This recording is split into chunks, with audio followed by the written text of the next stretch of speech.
Ngayong hapon sa tanan. Video-video lang tayo dito guys. Para may ma-upload.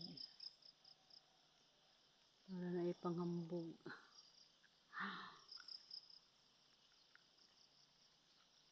Ito ang aming daanan guys. Super bundok. Doon kami sa taas.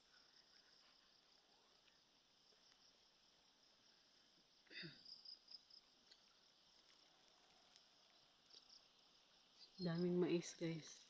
Pero di sa amin yun. Ito ha, dili ni Amoa.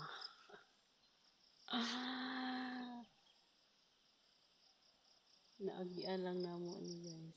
Sa Amoa rin yung silingan. Ilahan yung mais, dili ni Amoa. Kasi makaingan mong Amoa niya. Dito sa doon sa unahan, yan ang aming mais.